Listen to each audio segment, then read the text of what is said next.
what's crazy is there's characters in that like punk scene. For example, Sid Vicious and Nancy that are sort of like mythologized now, like especially for somebody like me that wasn't around at the time. Like they seem like they don't seem like real life people, but you even bumped into them too, didn't you?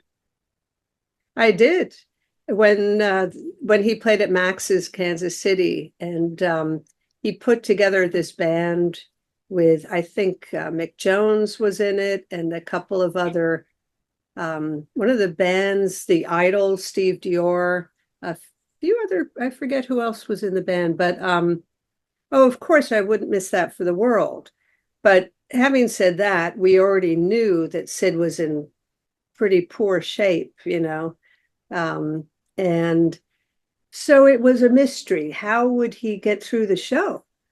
And of course, I mean, Johnny Thunders was a bit of the same Yeah. um, deal because they were both, junkies, and sometimes really you didn't know like how they would make it through the show. Their eyes would be like falling, and but they did somehow, amazingly.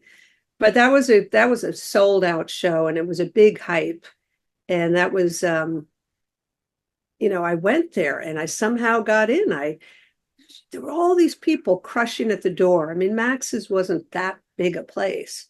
And it was upstairs, and I think it was 2 nights he played, and we were packed in because there wasn't really I don't think there was a guest list, and we wouldn't have been able to get on that guest list anyway.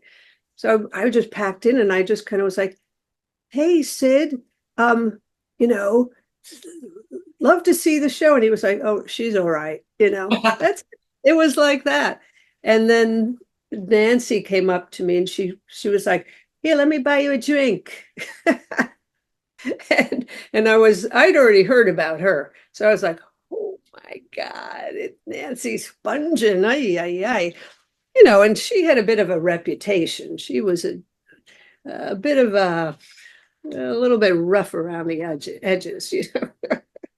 So she buys me a drink, and she's like, "Oh, there's so many girls fawning all over Sid and dee dee dee." And it's like, yeah, well, that's true. He's a popular guy, and then off she went. But it was a funny interaction.